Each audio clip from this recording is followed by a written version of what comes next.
Good afternoon, judges. We are Group D. My name is Edmund Gazuzi, and this is Straight in the Cricket E.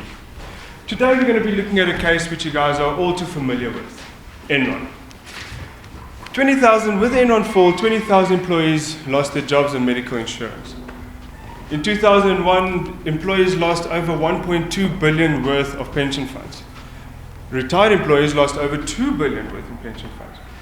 During this time, top executives were paid over 55 million in bonuses. Top executives at ENRON got paid out with more than 116 million worth of stocks. Now they say money is power. They say money makes the world go round. They say money is the root of all evil.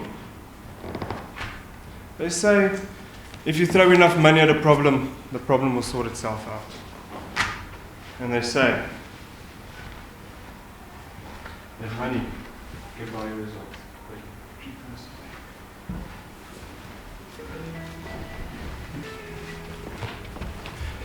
Kenley was born the son of a Baptist minister. Growing up in the house of a Baptist minister, he was subject to ethical and Christian morals. Throughout his childhood, he was taught an ethical way of thinking and doing things.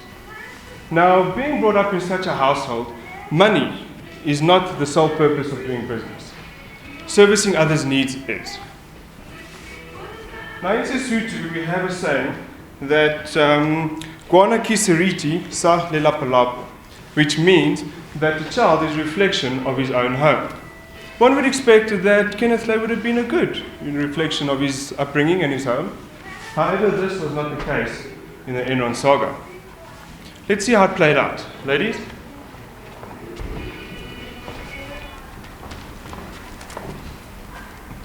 Working at ENRON was demanding, hardcore, hectic, intoxicating.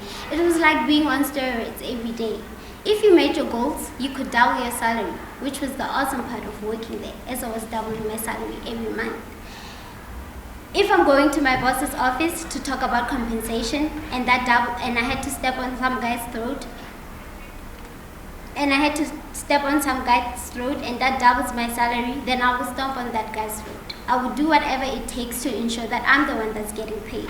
I did what I had to do, at the end of the day, I was getting paid, and sometimes it meant doing things that I didn't understand. Everyone was in a hurry to close deals because right after a deal is closed, you know that you're getting paid. The Fed bonuses motivated us, and this affected our working environment as employees because it resulted in an unhealthy competition between us. We would rather stab each other in the back than help one another. The committee gave ratings from 1 to 5%, the 1% being the highest and the 5% being the lowest. If you were in the highest, it meant that you will get a good sum of the bonus. But if you were in the lowest, it meant that you're not good enough and you had to pack your things. I remember when the state of California had a shortage of electricity supply, and we took power offline to create an artificial shortage. And at that time, demand was high, and we were able to sell power at premium prices. All of this happened over 10 years ago, and things are totally different now, in a sense that employees steal from companies, whereas back then, employers stole and benefited from our money.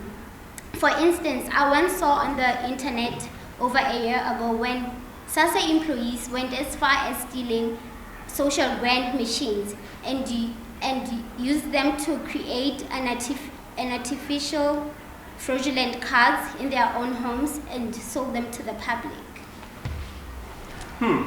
Interesting to see that if you put a good apple in a bad barrel, it too seems to turn bad.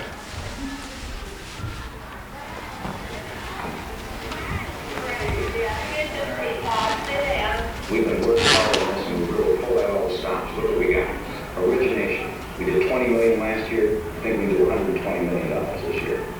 Trading. We did $10 million last year. We think we can do 64 this year. This is the key. We're going to move from mark-to-market accounting.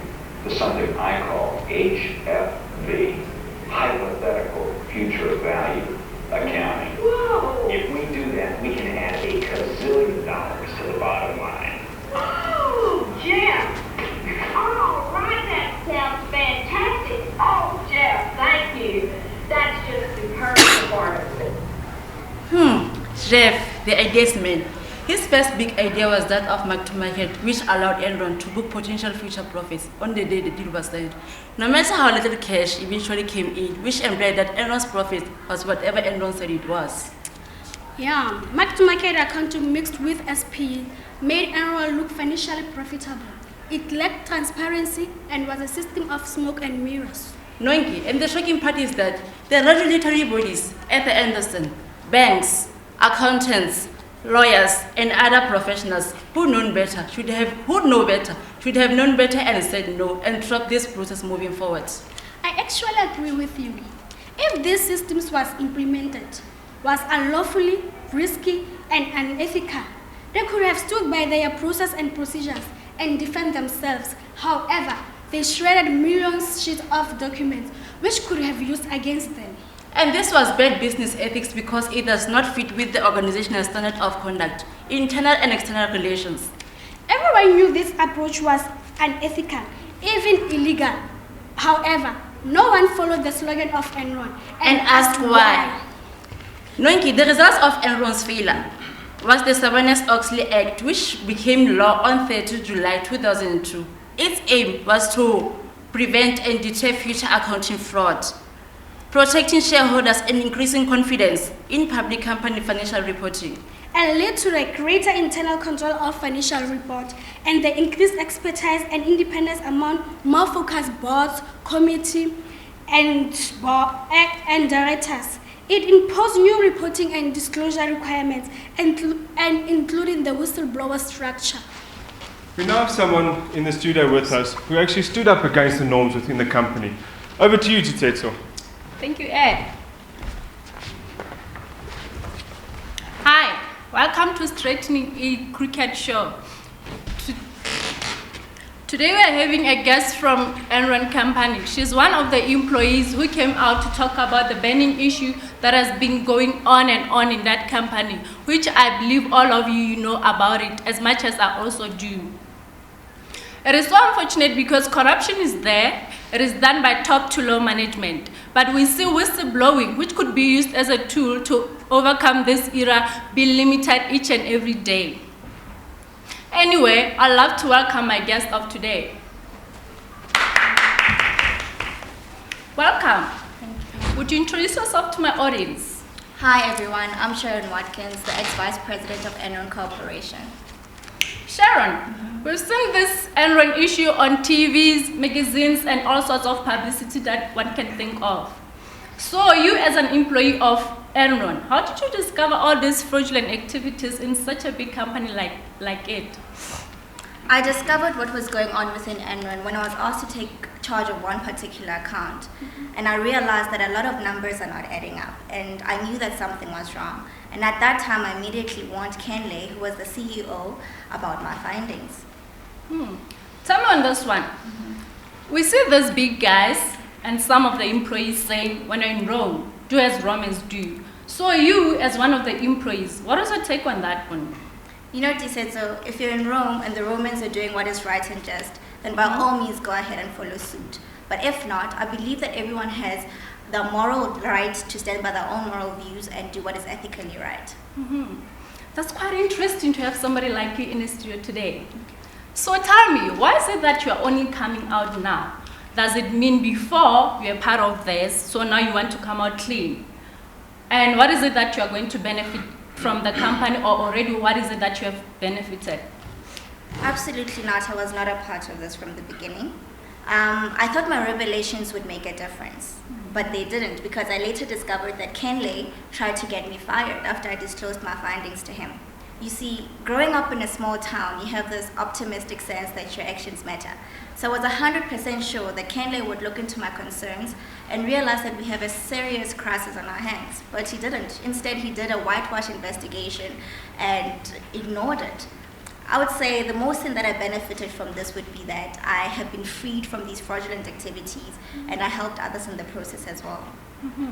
Sharon, my dear, you seem to be a good woman. Thank you. And at the same time, truthful woman. I must say being truthful is a virtue that I know not just anybody can acquire.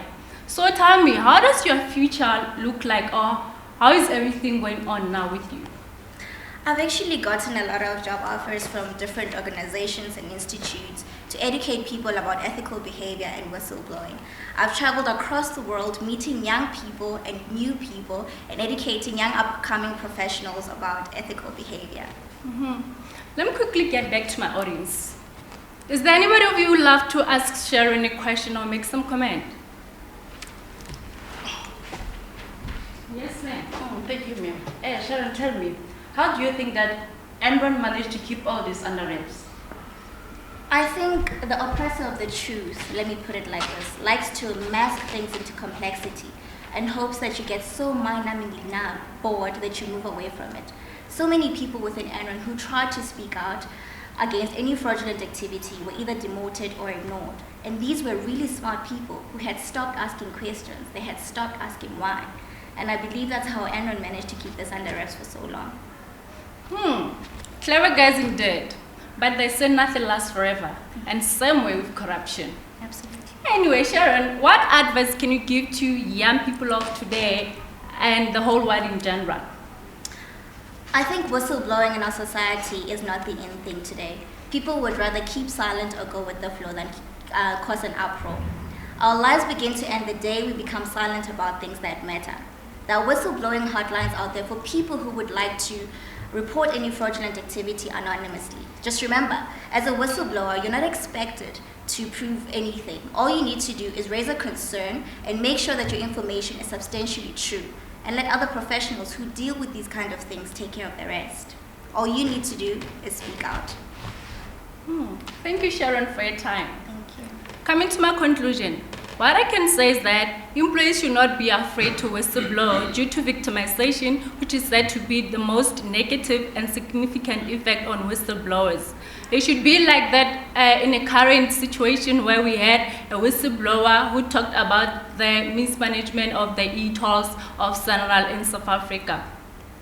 I'm saying this because South Africa whistleblowing framework has been rated 3 stars in its adherence to protecting the whistleblowers.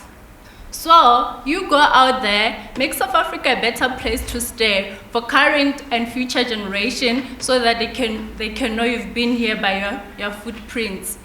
Thank you to everybody who joined us today. And handing over to you, Ed. Thank you, Teto. It's great to see that South Africa was awarded the highest prize as 3 stars by the international law firm DLA Piper.